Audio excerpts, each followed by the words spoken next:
हूँ पारुल और अवधि चौका चैनल में आपका बहुत बहुत स्वागत है। दोस्तों, चटोरे तो हम हैं ही और चटपटी चीज़ें देख के शाम को हमें फिर से भूख लगने लगती है, तो क्या करें। तो फिर हम उसके लिए एक लाए हैं बड़ा ही हेल्दी नाश्ता, अंकुरित मूंग दाल के कबाब। तो चलिए फिर फटाफट इसकी रेसिपी देखते हैं। दोस्तों, सबसे पहले आपको पानी उबालना है और इसमें 2 कप आपको अंकुरित मूंग डाल देना है और इसको 7 से 8 मिनट अच्छे से उबाल लेना है, जिससे ये थोड़ा मुलायम हो जाए। अगर आपके पास अंकुरित मूंग नहीं है तो आप भीगी हुई मूंग भी ले सकते हैं, पर सीटी मत लगाइएगा, नहीं तो एकदम भरता हो जाएगी, जो कि हमें उसका टेक्सचर जो हमें चाहिए वो नहीं मिलेगा। इसको 7 से 8 मिनट ढक के आप पकने दीजिए।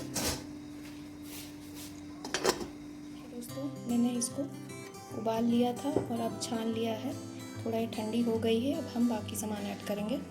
इसमें आप 2 उबले हुए आलू डाल दीजिए,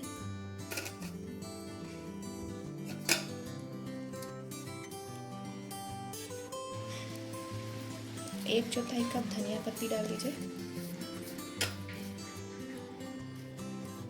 1 इंच अदरक का टुकड़ा चॉप कर दिया है, क्रश कर लीजिए आप। नमक स्वाद अनुसार 1 टीस्पून, आधा टीस्पून ब्लैक पेपर चाहिए, आप चाहें तो हरी मिर्च ले लीजिए, 1 टीस्पून धनिया पाउडर, आधा टीस्पून लाल मिर्च पाउडर, आधा टीस्पून या 1 टीस्पून भी आप ले सकते हैं। मैंने किचन किंग मसाला लिया है, आप चाहें तो गरम मसाला लीजिए। आधा कप आपको भुनी हुई सूजी लेनी है। 1 बड़ा चम्मच आपको प्याज लेना है, बारीक चॉप कर दिया है। आधा कप बेसन डाल दीजिए। बेसन की जगह आप कॉर्न स्टार्च या चावल का आटा भी डाल सकते हैं।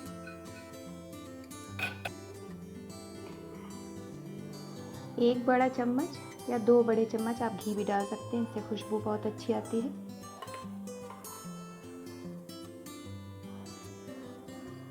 इसको अच्छे से मिला लीजिए, पूरा अच्छे से आपको मिलाना है। तो इस तरह का पेस्ट आपको बना लेना है। अब मैं इससे छोटी छोटी टिक्की टाइप बनाऊंगी। आप कटलेट का भी शेप दे सकते हैं, आपका जैसा मन हो वैसे शेप दीजिए, नहीं तो आप लड्डू भी बना सकते हैं। और लड्डू बना के आप इसको आप तेल में तल सकते हैं। मैं शैलो फ्राई करने वाली हूँ।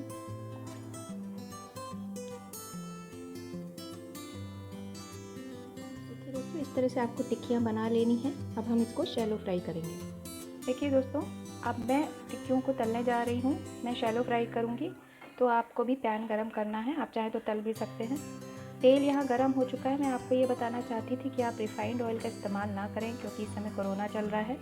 कोरोना के समय रिफ़ाइंड ऑयल में बहुत सारा, आप शुद्ध तो मानते हैं, लेकिन उसमें से आपकी पोषक तत्व तो ख़त्म हो जाते हैं। तो अच्छा होगा अगर आप कोई भी कच्ची घानी का तेल यूज़ करें, नहीं तो आप घी भी इस्तेमाल कर सकते हैं। देखिए, मैंने एक टिक्की डाल दी है। अब ऐसे ही आप बाकी सारी भी टिक्कियाँ ऐसे ही डाल दीजिए।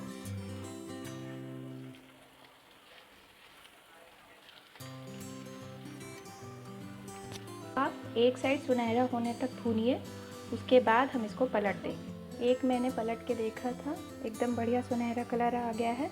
अब आप बाकी भी पलट दीजिए।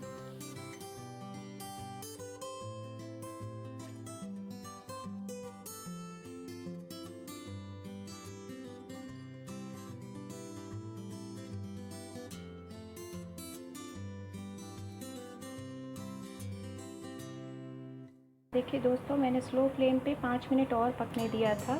दोनों साइड से सुनहरे हो गए हैं। अब हम इसको एक प्लेट में निकाल लेते हैं।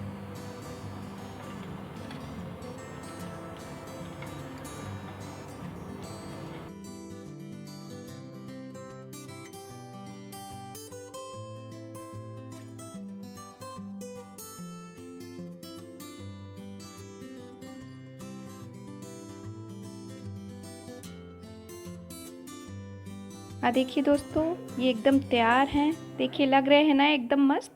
आप भी खाइए, औरों को भी खिलाइए।